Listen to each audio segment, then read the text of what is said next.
Prashant Chadha, the best way to be an inspiration should start from within. Continue learning and always improve yourself. So Prashant, welcome to the show called Self-Made. Thank you. We are excited to know your secrets. First, share with us your childhood story. I was born in India, born in New Delhi. Both my grandfathers in the army. They actually were friends, and that's how my parents got married. My father was in the Navy, so I'm a military brat. That's so funny. Yes. Are you a tough kid? I was quite a brat, actually. I was a very quiet kid initially, and I was quite a brat. So my brother and I are 7 years apart. So for 7 years, I got everything I wanted. And I couldn't understand the concept of why no. So I was a but why mama kid. So at the childhood, do you really know what you want to be? Funny you say that. When I was a kid, I wanted to be on Broadway, preferably in a production of Grease. But the reality was I can't sing to save my life, and acting I don't think is really me, because after a certain point I started looking distracted. So, Okay. no, I went through a number of things. Growing up, wanting to do different things. Always loved sailing, so used to dream about being a sailor. So I used to sail actually in Toronto. There's a sailing club. Did your parents really support you along the way when you made that decision? So my mother was kind of knew that side of me, which I didn't, and she would always encourage me to get out of my comfort zone and do something different. I couldn't figure out why she was being such a nag. But the reality was that I thoroughly enjoyed it, and it became something to look forward to on a regular basis. And she realized that I like to travel, and she says, why don't you mix that with what you do for a living? So do you think parents know the best for their children? I think parents know you because they've seen different sides of you that may be your blind spots. So they may not tell you that this is the best job for you, but will definitely give you their gut as to what you would be happy doing. So are you a competitive kid? So what's interesting is when I tell people that, they go, really? Is my brother and I never really fought. No way. We never fought. He always got what he wanted from me, and at a very early age he realized that there's no need to fight, and we're still really close. So I never felt threatened. Okay. With a younger brother. I think I was quite excited.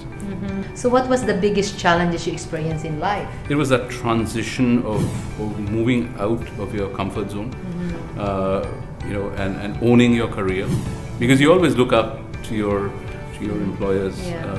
But the reality comes in, and the maturity comes in, that you have to make that transition, and only you can do it. So how was that first job to you? I didn't know what was around the corner. There was always something exciting. The excitement was in the opportunities that presented themselves through our clients and our projects. Wow. Is that a job reminds you of your childhood, being in the military? It does actually.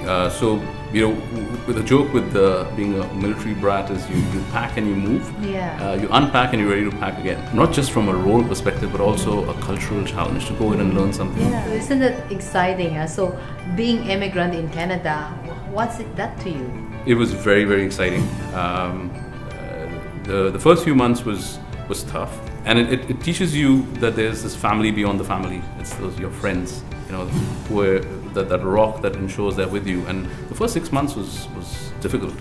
So in terms of business relationship between Malaysia and Philippines, what do you see the opportunity right there, the growth? What really excites me about the Philippines is that Philippines is the one country that came to us and said, you've helped organizations go on a journey of becoming a best employer.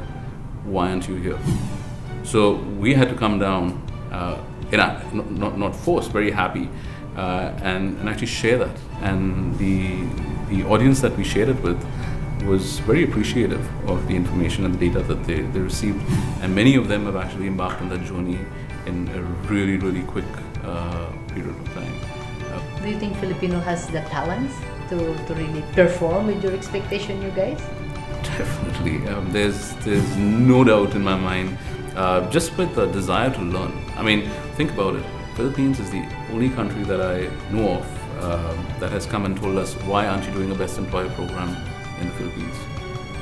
You need to come here. Do you think Philippines has the opportunity to become first world? And if yes, how? What's your comment there? Sure. So I think the worlds are blurring now. Southeast Asia is where the action is. Southeast Asia is where many of us as organizations are making our investments. Does that mean we are a developing nation or a third world? I don't know. I don't think so. I think this is where the new world order is being set with businesses, with development happening, with organization moving key leaders to the region, developing leaders locally. I think there's a lot of excitement in Southeast Asia, and Philippines is definitely there.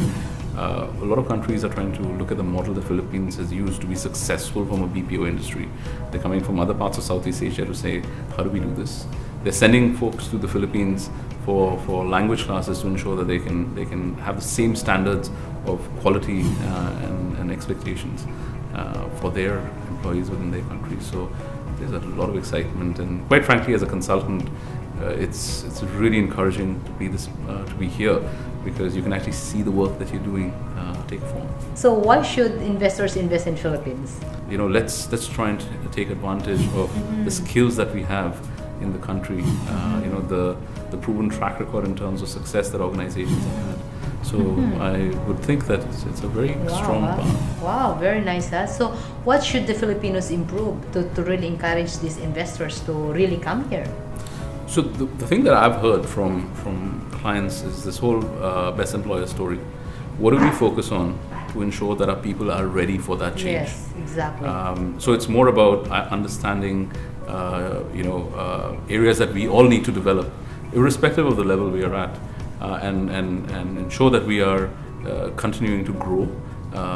And a lot of the interventions now that organizations want are focusing on, ensuring the employer brand is strong enough to attract that talent, is focusing on ensuring there's a strong leadership pipeline for tomorrow, ensuring that that employees are motivated, they're saying good things about the organization, they want to stay with the organization for the longer term, and there's actually a willingness to strive to go that extra mile to ensure that it's a high-performing workforce. So those are a few things that our clients are talking about.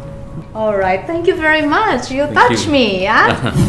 Every success has its struggles. Every dream has its trials and tests. Listen to their stories, because if they did it, you can also be called self-made.